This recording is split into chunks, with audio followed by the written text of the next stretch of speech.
Good evening, everyone. Can you hear me? I think you can.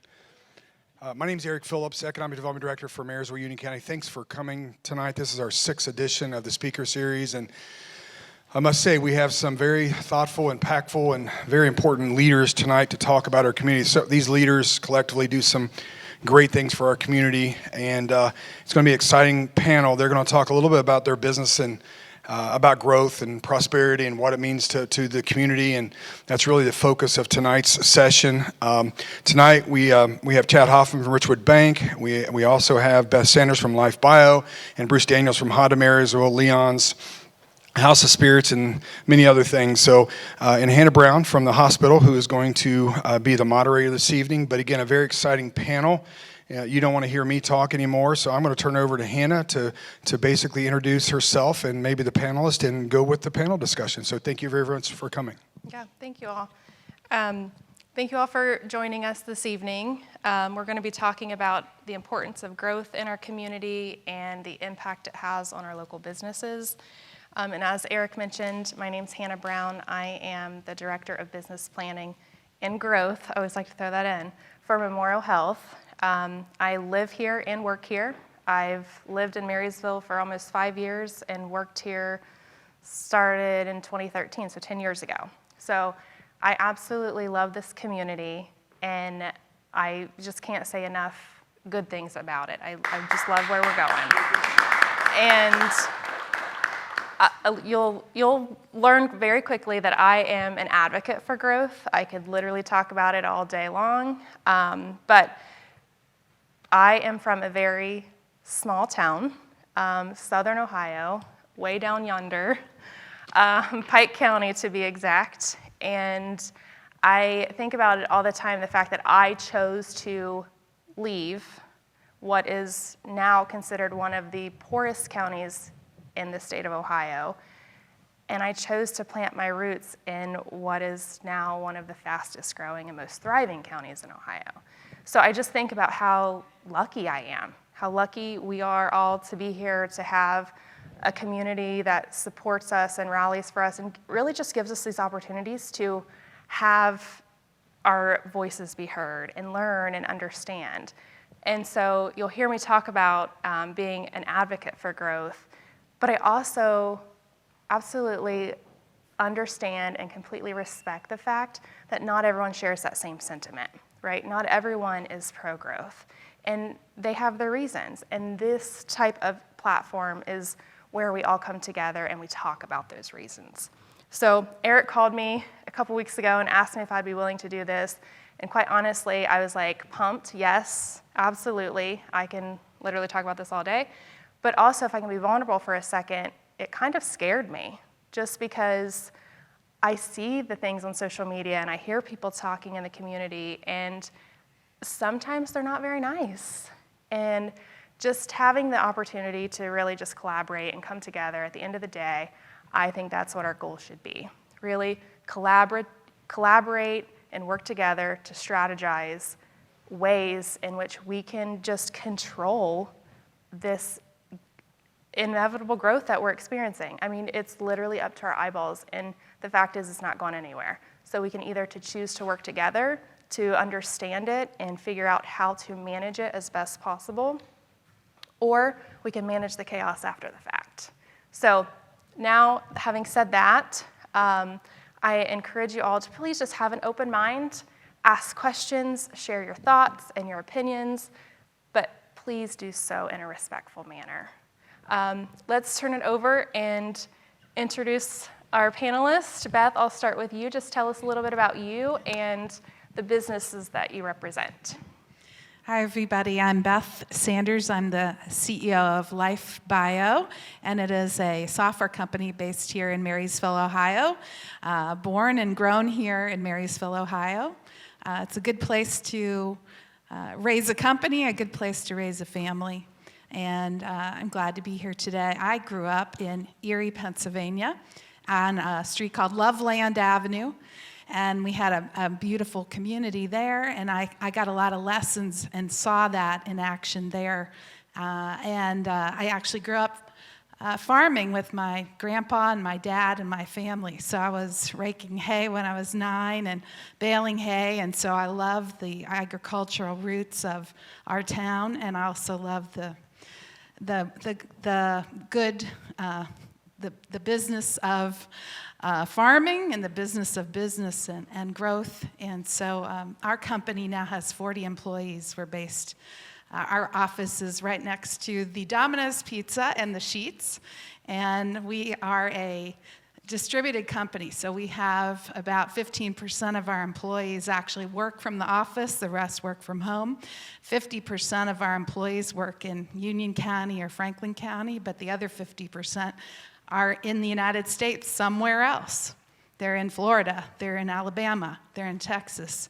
So we are understanding that we are living in a world where not everybody needs a massive physical plant to operate a company in Union County, and we're one of those software companies that's able to do this a little bit differently than other companies. We're really proud of our growth and our amazing employees. So that's me. Thank you.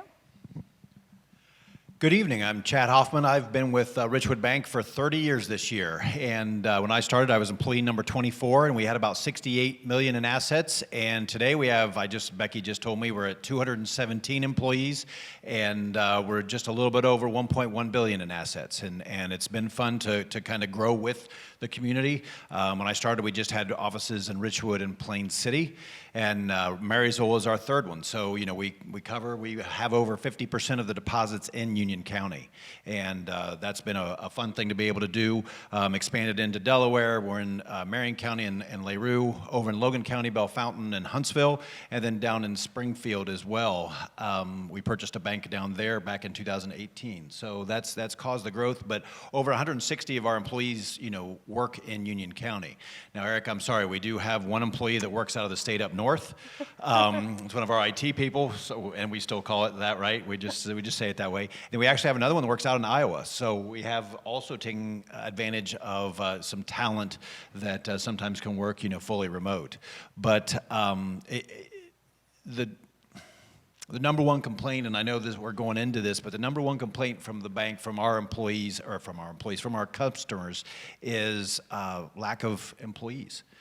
They just can't find them. And, you know, we deal with a lot of small businesses, and this is just, it's a huge issue for them. It's an issue for us. Becky wanted me to push out there also that we're hiring.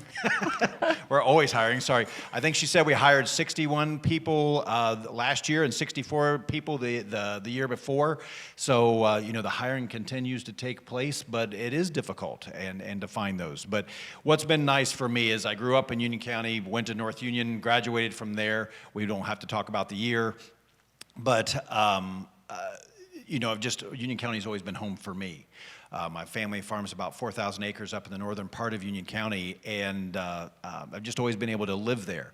But the changes that I've seen, the growth that's taken place, I see other areas that aren't as that's not as lucky as the word that you used, Hannah, not as lucky as we are, and I never want to take that for granted.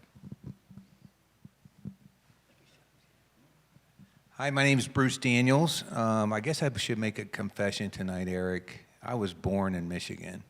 So, sorry, Kalamazoo, Michigan. You're I never fired. confessed this before. I guess I'm going to have to exit the panel now. No, but since 12 years of age, the bulk of my life until I was 42 and got to get the privilege of coming here, I was in Cincinnati.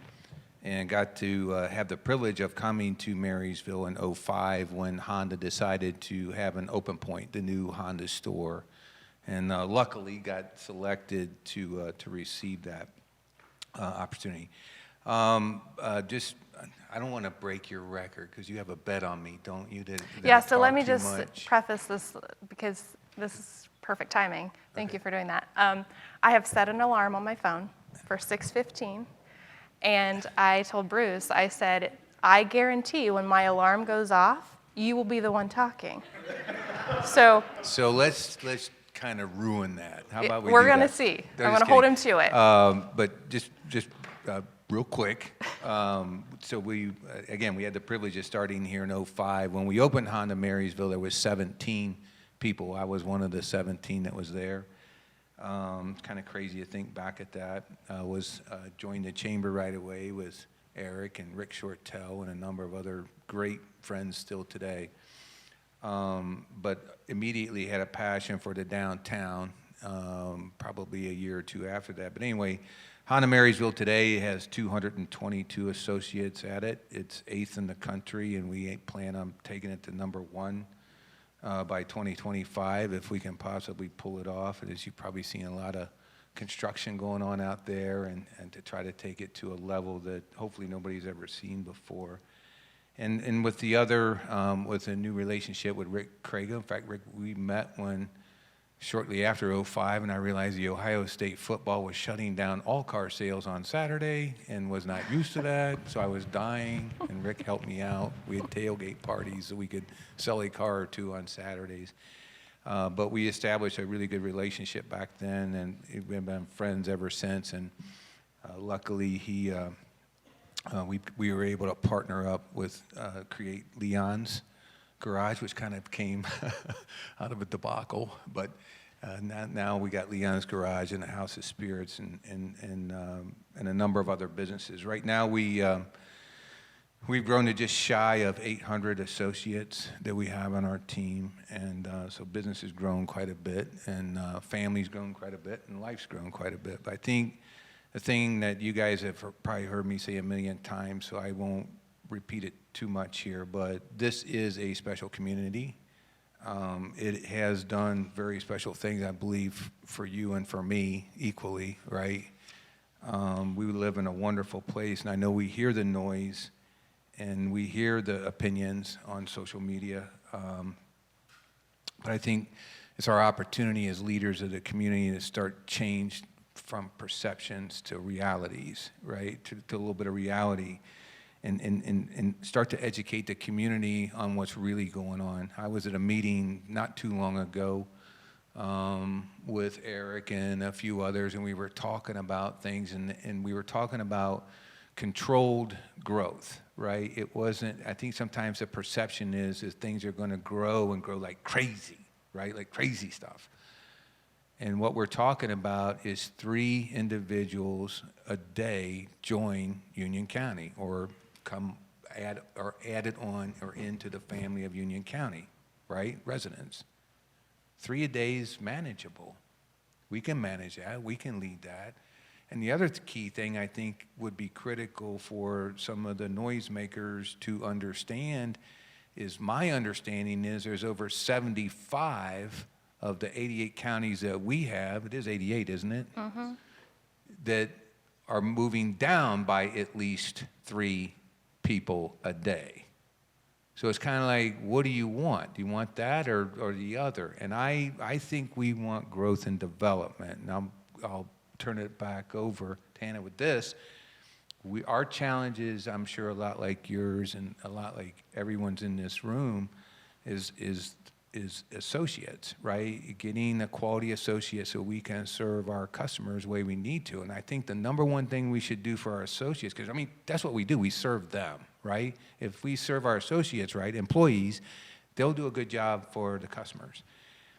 But making them drive 30 or 40 minutes and not being conscientious of what it costs to move to and from, or from Dublin to here, or Bell Fountain to whatever, if we're not paying attention to their life and what it costs them to live their life, and say, hey, I want to focus on them having a good quality life, right? Which is keeping the expenses as low, to me, as you possibly can, so that they can enjoy the earnings that they have and enjoy the life they got. Does that make sense?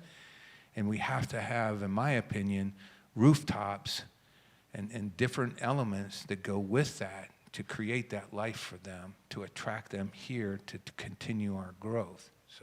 So how does the growth, the rooftops, the people, how does that directly correlate to your individual business? What does that mean? If you have affordable rooftops that are created, and again, I think it's a perception that we're going to build this massive, huge, sprawling subdivisions all over the place, and that's not the case. right? If it's controlled growth, which I think 3 a day coming on is controlled. I do. I think that's totally manageable. And we keep our priorities, which we have done a good job. Yeah, the culture is good. People are paying attention. It's a good community. And I'm talking too much. Yeah, pass the mic, Bruce. Pass the mic. Here's Chad. So here's Beth. Beth, go ahead. I'm sorry. Well, I was just going to add, I think one thing that, and some of you would agree, we have a multi-generational community. I love that our Union County Senior Services, Janelle's back there, right? We serve them as a software, a vendor. We have something called My Hello that we work with them on. And I just think it's neat that we have older people moving to this community to be close to their children and their grandchildren. And we have younger people moving here to be close to their parents or grandparents. That is a beautiful thing about our community, that young and old love this place. So it's not just building housing that's affordable and okay for just younger people moving in. It's building housing that's affordable for older people to also come. And as we grow, we continue to be age-friendly. This is a very faith-filled community too, and I think the spiritual nature of our community is something very special. And I also know that when we're all together here. I don't know. It's just we have to do what we can to keep that spirit of the generations that we have here, and involve our young people in our businesses too. I wanted to say, I think we all want to give back. When you are crazy like me and start your own business from nothing and hire people, it's a really crazy journey that, as a startup entrepreneur building something, I want young people to start something too. I want old people to start something too. I want middle-aged people to start something. I think this is such a great place to start a company. There's so much opportunity here. So whatever we can be doing as business leaders in the community to help other people become business leaders. There's so many people out there, I think, that have a great idea and just haven't gotten a chance yet to do it. And they may need funding, they may need coaching, mentorship, they may need space, entrepreneurial space. I mean, I worked at my kitchen table. Then I worked in a 10 by 10. Then I worked at an upstairs office in the old McAuliffe building. Now we're on the first floor. Amazing. You're the smooth UPS sailing. guy's so happy that he isn't carrying our crap upstairs anymore. I mean, so a business that starts from scratch, from nothing here, can do that. And we can afford to do that. Now, if you lived in California or other communities, you can't even afford to have any office space. So there's another thing we have going for us, is actual potential for people to afford to start something in our community, which I think is special. So I'll think of more, but there. No, the more rooftops, I mean, again, I talk to a lot of bankers around the state, and like you said, even on some of the ones that aren't doing as well. And what's funny is affordable housing is still a thing across the board. So I think, I know I read that Union County is the youngest county in the state of Ohio. That's a good start. But Eric, you can correct me if I'm wrong, but the study that I saw said 12% of the residents in Union County could afford a new home in Union County today. That's not a real high percentage. That's not a great stat, especially when you have a lot of people trying to move in here that are younger. They just can't afford it. I think the average home was $450,000, Eric. Was that approximate? I think there was right around $450,000 for an average new home, and obviously only 12% of those living here can actually afford that today. So, the affordable housing problem is something that the bankers are working on as a whole, and we're actually working with the state on it. The state is trying to develop a program right now on a savings account that would be a tax-free account that you'd be able to build savings as a first-time home buyer, and there's actually a benefit to doing that, and there's some credits from the state that you can get for doing it. But the banks are trying to work it with them because they would have the deposits with us and how that works and make it beneficial so that everybody can do it. But it's something we've got to figure out, because that's not just a problem here. There's other counties that experience it, but then there's others that do not. So part of the state really needs it, and part of it doesn't. Yeah, But so let's flip gears for Please. just a second, because at this point, our wheels kind of have already fallen off of our wagon in terms of our questions. Well, it But does that. Anyway, let's look at it. Bruce mentioned we have 3 people moving into the county nearly every single day. Let's think about if 3 people were to move out of the county. How detrimental would that be to Richwood Bank? The biggest thing is for our customers, obviously. Sure, you might have a deposit runoff, but our biggest concern is we have loans with small businesses, and they build, their whole thing is about growth and being able to have the employees to grow with. And if they don't have that, if they don't have access to that, they're either going to not be successful, or they'll probably have to move it somewhere else where they can access that talent. But that's our biggest fear, is for some of our small businesses, when they're basically having a turnover, 100% turnover every year. That's doesn't give you a whole lot of bench strength. That doesn't give you business stability that you would want to look for, especially when you're giving a loan to a small business. You want to see some kind of stability, and that it just doesn't do it. So that's been our biggest concern. We have a couple markets that we're in where this is not a problem. Union County doesn't happen to be that. It's a problem in Union County for some of the smaller businesses. They just constant turnover. It's entry-level stuff. They just have people that come in for a day, they walk off. The trades are very difficult. I would admit openly, 3 years ago we had the cement replaced in front of the bank in Richwood, and there wasn't a guy on that team that was under 65 years of age. And I don't know who's doing that 2 years, 3 years from now.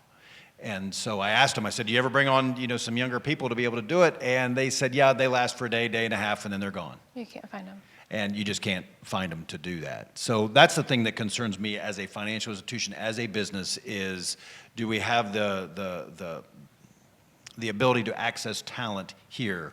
Because the entry-level positions, people don't travel an hour for an entry-level position. But you need to still bring those in and then develop them up from there. You can hire some of those higher-level ones, but boy, those entry-level, it's hard to get because they can't live in the region. So that's the biggest thing that we're looking at.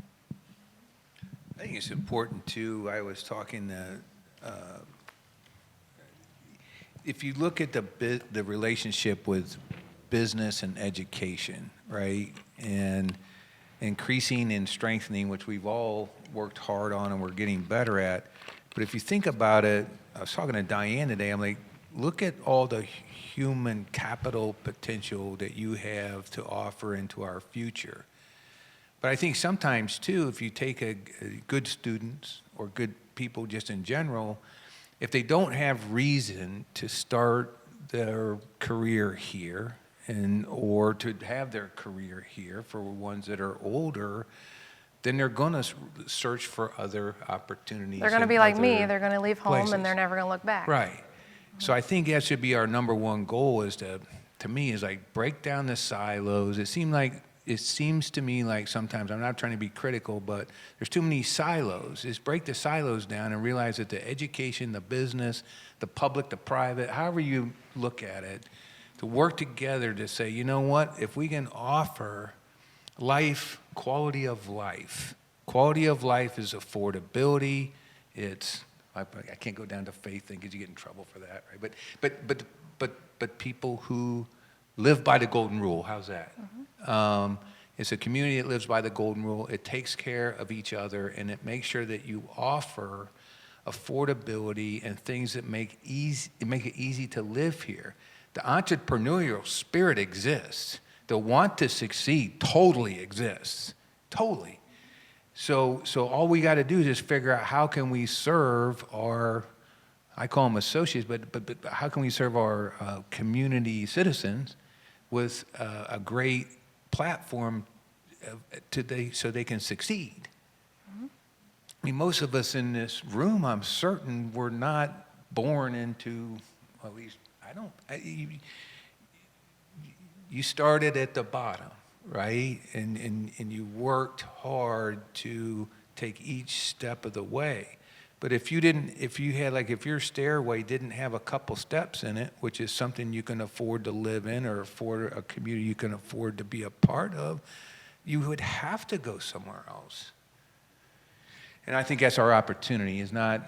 We don't have all the answers. I didn't want to say one more thing because I don't want that beeper to go off. But I think everyone in this room knows what our potential is as a community, and it's absolutely huge.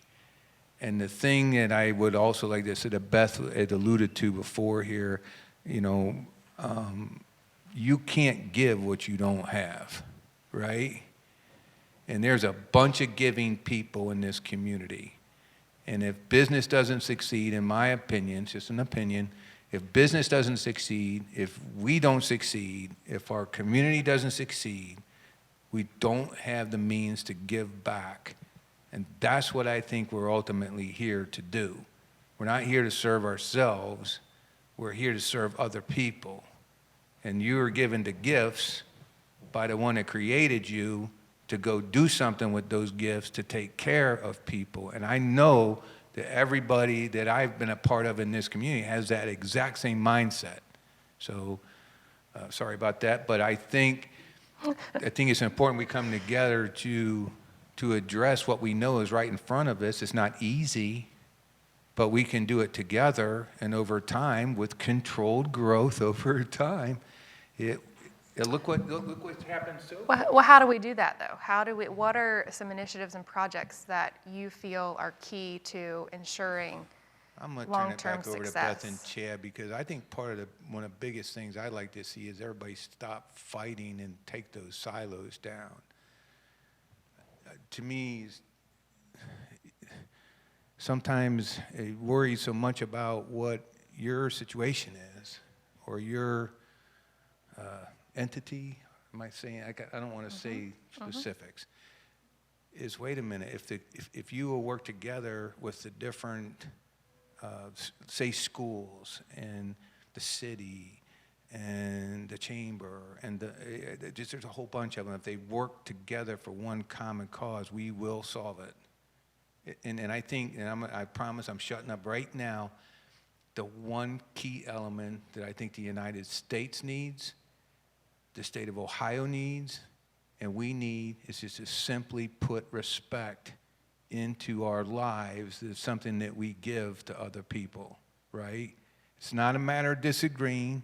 You should probably I think maybe disagreement is good, right? It's kind of like debate. It's Right. good. It would be boring if everybody agreed. But when it becomes disrespectful and hateful and deceitful, that's when it doesn't work. But together we do have the answers, and in my opinion, together, working together, whether you look at the monetary or investment side, or you look at how much time it takes, everyone's willing to invest both time and money to the solution. I believe that. So your beeper didn't go up. Yeah, we still have 15 minutes. You're good.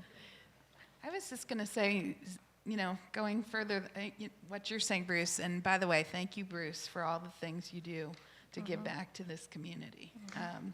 And, we see Impact Stadium, and we see the Impact Center, and but I think that there's more that as business, I know there's more I could be doing to, have more interns from the high school. What could I be doing to, like you said, take down that wall and make sure that I'm involving more young people in this community in the projects we have going on, right? The hospital can do more. There's just so many possibilities, but it'll be great to see. An example, when I was in 6th grade, and it's funny how one thing leads to another maybe, I wrote an essay there was an essay contest. It was the Manufacturers Association of Erie. And they had an essay contest. We had to write about the free enterprise system. And I remember they gave it out at school, and I remember coming home and going, Mom, I have no idea what the free enterprise system is. And we went to the encyclopedia. Remember the set of encyclopedia? And looked up the free enterprise system. And I wrote my 5-page essay, turned it in. I'm in a room of 90 kids. We had our whole team at 6th grade, and they said, hey, come on back to the room. And I don't know why they did it this way, but everybody, 90 kids, came back to the room so that they could come and give me that award. I got a $200 prize for writing an essay in 6th grade about the free enterprise system. So you have that, you have 9 years of a morning paper route, But you know what's funny? Those two things happen. And then I graduated with a degree in English at Otterbein, and I really hadn't put it together. I watched Zig Ziglar speak at age 25, and he said, everybody in this audience could be president of their own company. And that was the first time it went, oh, I could do something like that? I could start my own company. You know, it's just so interesting how one thing led to another there, you know? And here I am, right? But all of us and every kid in that high school has so much potential. Every kid in our middle school, you know? We want them to hit all their full potential. So the things that we're doing in this community need to all be working toward that together. Great. Thank you. I'll add real quickly, the bank's vision is to inspire, protect, and celebrate anything that helps communities thrive. And if you've worked for me, you've heard me say this 1,000 times. If the only human being that you see is the UPS driver as they bring you your Amazon order, if that's the only human being you see, you don't need a community, you don't need a community bank. So, you know, to push for us, you can do your banking at home in your underwear if you wanted to. Okay, it's not an image that you necessarily need tonight, but at the same time, you could do that. But if you're not giving back to the community, we need to partner with other companies. We need to, if you don't know how a Richwood coffee shop works, you know, partnering with other companies, promoting each other, finding out what other businesses do in the area and be able to promote them and send people to them. You know, sharing anything that you can share using local companies if you can. We have a policy that if it's within a certain percentage, we'll pay more locally than we will from somebody outside the community, just simply because we want to support local if at all possible. And so to create those partnerships, that financial support to me is a huge part of it. And Bruce's organization, I mean, you've heard Impact 60 or Impact mentioned a couple times, but I didn't know what Impact 60 stood for when I went on the board originally. And the concept, correct me if I'm wrong, Bruce, but the concept is if everybody gives 60 minutes of their time once a week, the influence that you would have, the impact that you would have in the community would be outstanding. Imagine if every single person in the community gave 60 minutes a week towards something, they just volunteered it. And that hit me right in the heart, and I said, wow, that's something you've just got to support, because if everybody did it, what kind of a world would we live in, right? So when you're actually thinking of others or volunteering your time. So I think partnering, you know, adding that financial support, the successful companies should be giving back to the community that it's helping them do that. And I think that's how you become a successful, you know, business environment. Mm-hmm. I would just like to add, you mentioned like being from a small town, and you know that it's important, and I hear that all the time. People say, I don't want to grow because I want to maintain that small town feel. And so I thought, what really is a small town? You know, if you Google small town, it's basically just a characteristic. But it also goes on to insinuate that a small town means you're unsophisticated and petty.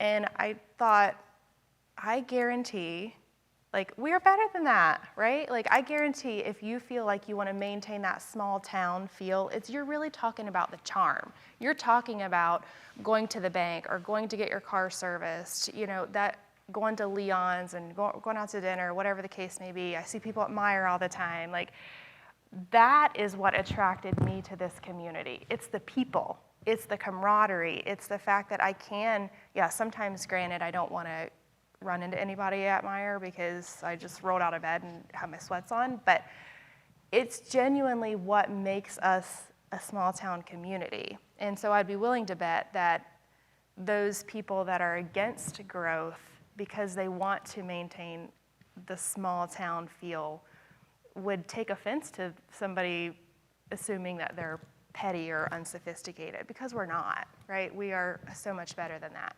Well, again, and I go back to the small town. I grew up in Richwood. Well, Richwood, when I was a kid, there was all kinds of stores downtown. Yeah.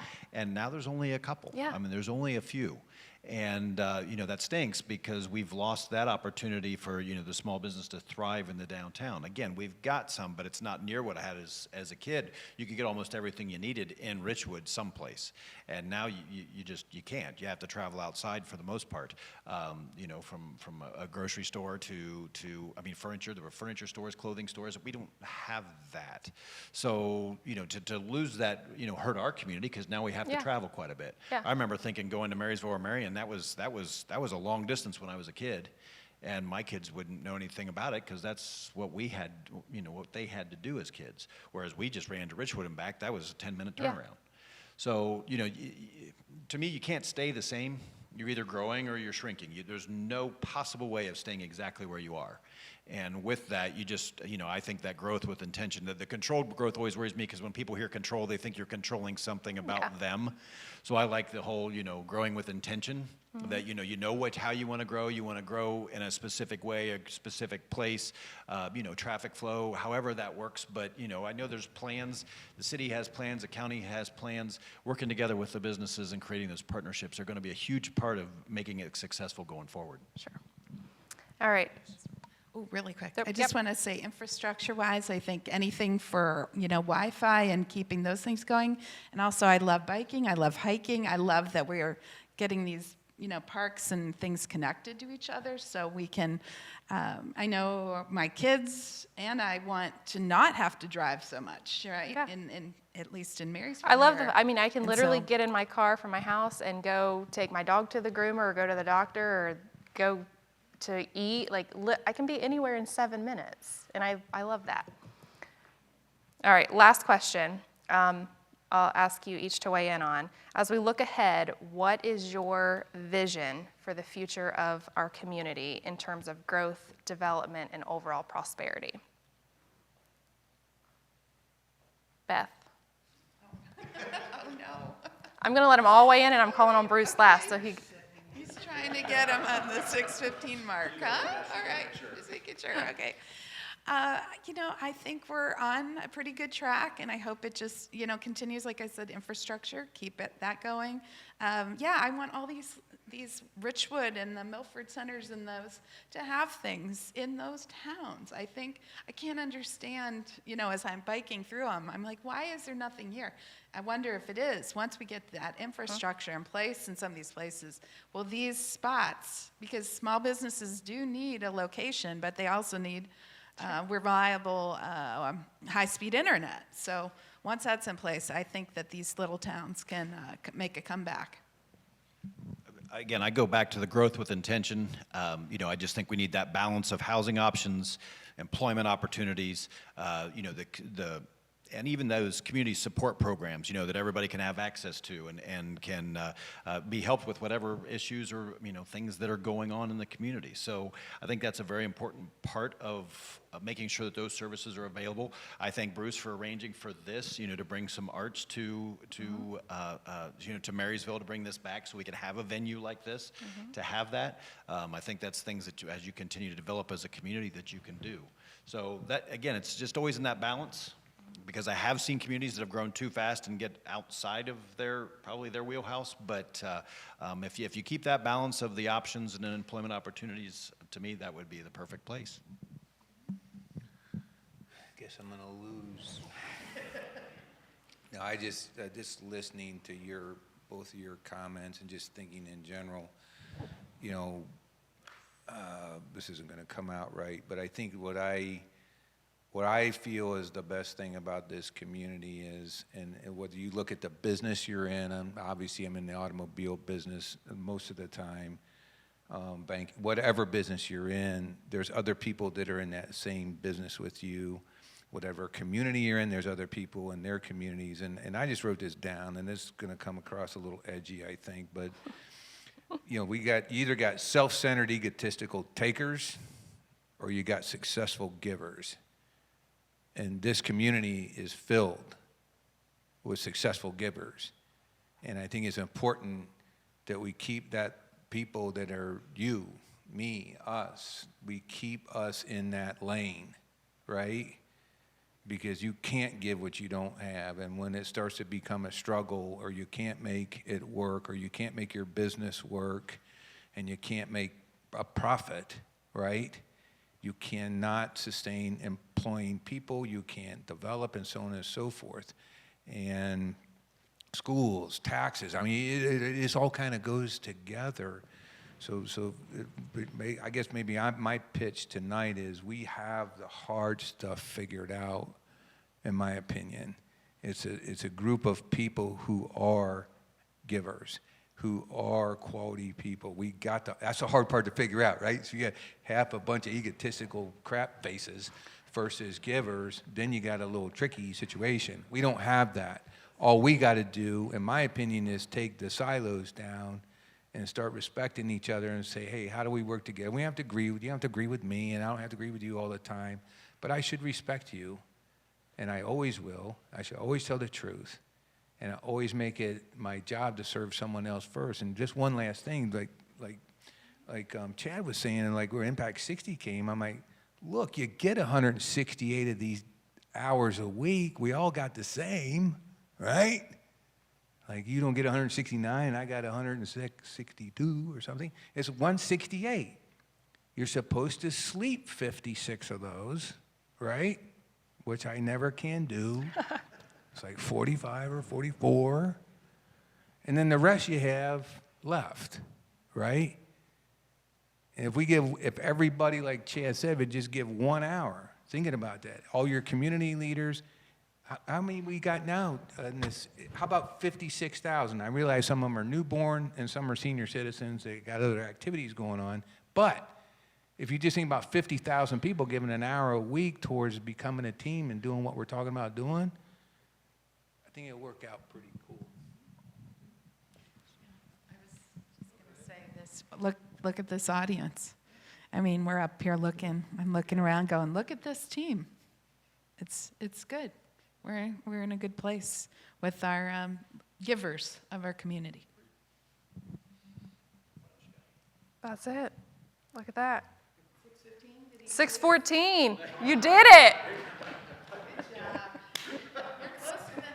That's right. Closer than you thought. That's right. It's so great to see we have this group of leaders up here and their frankness and listening to their insight and their thoughts and their business and what the community means to them. And you never hear this all the time. It's great to hear this and why they're here and how this community means, what this community means to them. So we're going to open for some questions. I'm certain there's some questions. It's your chance to make certain there's a buzzer on Bruce again here coming up. Thanks, Eric. Enjoyed everything you're talking about tonight. Appreciate all your comments. Just one comment about the small town feel. I've been blessed to have the opportunity to come in contact with a lot of people and a lot of citizens over the last, I don't know how many years, but people that you talk to are happy to be here. They find the people in this community to be friendly. And I think that's what really gives the indication of a small town feel, when you have people who think the community is friendly. Now, the question for Chad, you mentioned the 12% of the people today that can't afford a home. How much of that is driven by the cost of homes versus the mortgage rates? Well, of course, we're all being affected by that too. I mean, there's no question that the mortgage rates themselves, and we're not seeing any reprieve from that right now anytime soon. It's weird when everybody's kind of hoping for a recession so rates go back down. I don't know that in my 30 years of banking I can remember everybody hoping for a recession, but it seems to be a little bit where we are because everybody hates where the rates are, right? These rates are more normal if you go back historically now than what the last 14 years have been. So, this is getting a little bit more normal, but of course for 2 generations we've got people that have never seen that before. So, Steve, it's because of people like you that's helped, like you said, the friendliness. I mean, it starts off in the governmental offices, it's in the nonprofits, it's in the businesses themselves. You can grow and still stay a small community. And I think that's your point. But the 12%, like you said, there is no question that's certainly impacted. But what it doesn't do is change the fact that people can't afford to live here. Whether it's the cost of the house or whether it's the interest rates themselves, they got to go live somewhere else because they can't afford to live here. So even if the rates go back down, now you're just going to have more people maybe that are coming in, and you're not going to have the inventory to supply it. So you can see housing prices in Marysville versus other places, right? I mean, you don't have to go too far away, and you can get the same house for a lot cheaper. So, we see it because we get pre-qualifications. We've got a whole lot of pre-qualifications. These are people that qualify for a loan. They just have to find a house. And we've just got this list that sits there, and it sits there in perpetuity because they can't find the house that they can actually, afford to buy. So, yeah, there's a lot of factors that go into it. But again, I thank you for your service in the past, Steve, because you're a lot of the reason why we are where we are today. So thank you. Great question. Another question. Steve Stolte, thank you for the covered bridges. Every time I see him, if you ever go, I know he wasn't the only one. He had a team, but thank you for the Pottersburg Bridge and all the beautiful bridges. Okay. Another question. There has to be a question. This is your chance. Oh, Mr. Bradshaw. Do you have to tell everyone who you are and what business you represent? I'm Jeff Bradshaw. I've been in Union County off Discount Fashion Warehouse. We have 15 retail stores, and our distribution center has been in Union County since 2003. We have about 350 employees, many of them in the area, but a lot of them out throughout Ohio. But my question is really for Chad. Chad, with the magnifying glass on regional banks like Richwood, which is really the backbone of community lending, have you seen a tightening, a restriction in lending because of that oversight, which I think is misplaced, but nonetheless, and maybe answered in two sectors. One would be the individual residential section and then the commercial lending section. No, that's fair.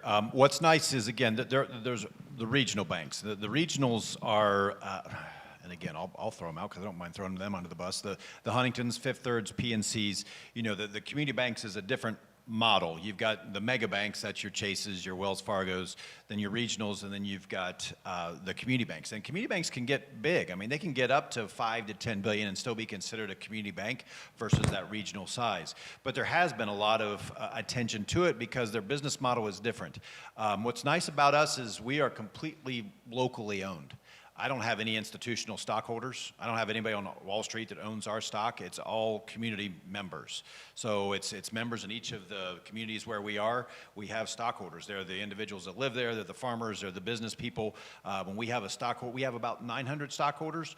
450 of them come to our stockholders meeting when we have one. So, it's very much a community event. And that's the part that, for the community bank side, we have not been affected by. We didn't have huge deposit runoffs like the regionals were experiencing because, again, it's a relationship banking type of situation. Now, on the borrowing side, again, it's really the rates that have been restrictive. We were seeing new loans all the way up to, I would say, middle of July. I would say in the last 4 weeks, we have started to see a slowdown because this last 0.25%, they went up. It's starting to get, now you're starting to see business loans in the 9%. You're starting to see housing loans, at 7 and above. This is getting a little bit more restrictive. Everybody's saying, hey, we're going to wait until it comes back down because now we think that period is closer. I wish I could promise you a period in which that's going to happen because the economy throws out a lot of different numbers. You got to remember, and I'm sorry, this is not an economic forum, but the government, for whatever reason, whether you're for it or not, doesn't matter. The government put more money into the system in 20 and 21 that has ever been put in the system before, right? I mean, trillions of dollars thrown into the system, that's a lot of cash. Then the year after they did that, they raised rates as fast as they've ever raised them. That's going to break a few eggs. It's going to throw some things off. The banks, we get what's called, you get your margin squeezed when rates move fast up or down. And not only that, you had 14 years of flat rates, so a lot of banks weren't practiced at. If you saw the Silicon Valley Bank, if you did any research into that, that was just mismanagement. I mean, businesses fail all the time for mismanagement. Banks can do it too, and they did. And there wasn't anything more. That wasn't supposed to be an indictment on all banks in general. I know you see that in the news, but that's not really what it was. It was just pure mismanagement, and you've seen businesses do it all the time. So on the commercial side, again, when the tightening is not coming from the credit side saying, hey, we need to get more than 20% down, or we need to get more, that debt service has still got to be there. But now, instead of looking at a 4 to 4.5% rate, you're looking at a 9% rate. Farmers, their operating lines, I shouldn't say a year ago, 18 months ago, 24 months ago, that operating line was 4 to 4.5. Today, that operating line's 9. That's different. So you still have to calculate that interest cost in there and how they can pay it. So, have we tightened down? No, but the circumstances have changed. That payment's gone up, right? So their debt service has to be higher. I think you'll just continue to see the drop in growth as that rate goes up. And then we hit that recessionary period, Fed bring rates back down, people get refinanced, they start to do more. I mean, that's just the way the economic cycle works. And right now we're getting to the high end of it, and that's when the slowdown takes place. I mean, everybody's expecting it, we're seeing it. But in this area, we seem to stay relatively insulated from it because of how much economic activity. We're very blessed, we're prosperous. There are areas that are just getting, destroyed because of it. So I hope that answered your question, but we're not seeing a pullback in tightening. I mean, there's still cash out there to lend out. Oh, there you go. I will make an appointment, I promise.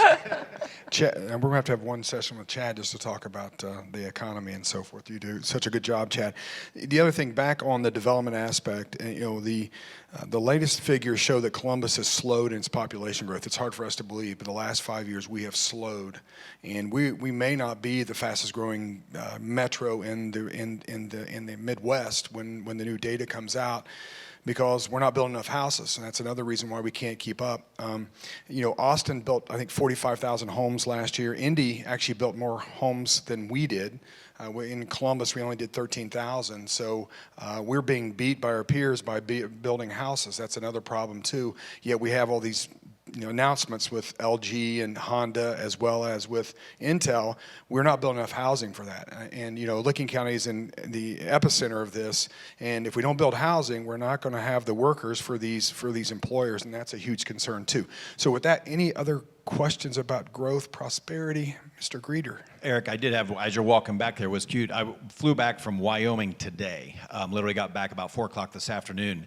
And I was in the airport this morning, and what was funny is right on the board in the airport, it was advertising for opening businesses in Wyoming.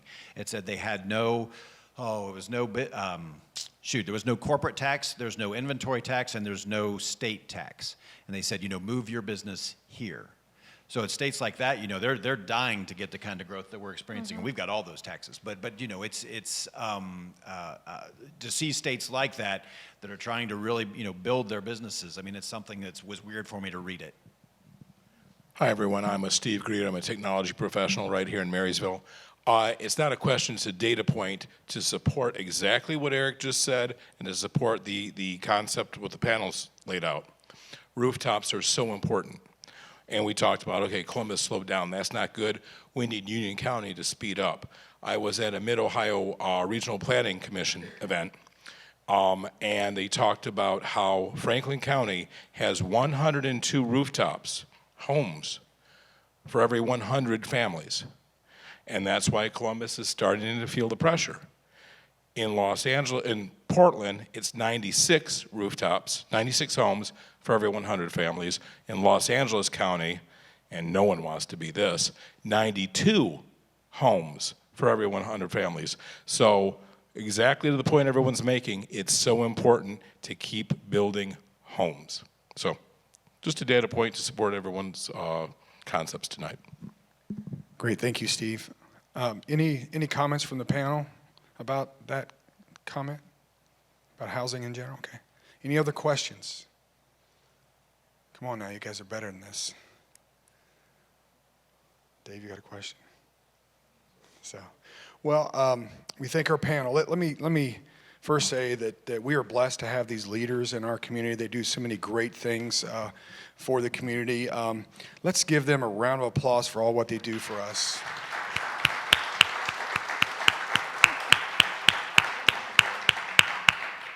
Hannah, you're the moderator. Any closing comments?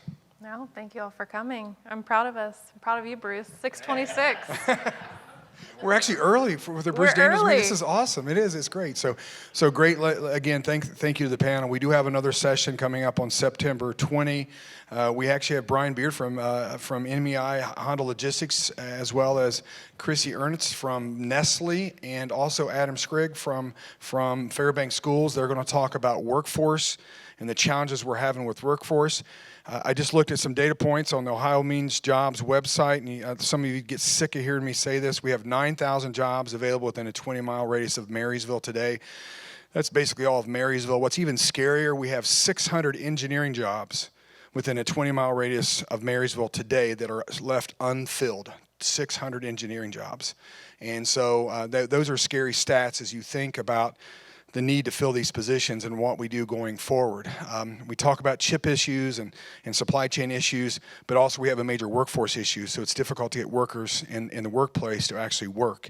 And so that's a huge concern as we look forward, and that's related to housing and how we handle housing as well. That's what we're going to talk about next month, so we invite you back on September 20th at 5:30. And again, let's give a round of applause to our panel, and you're dismissed.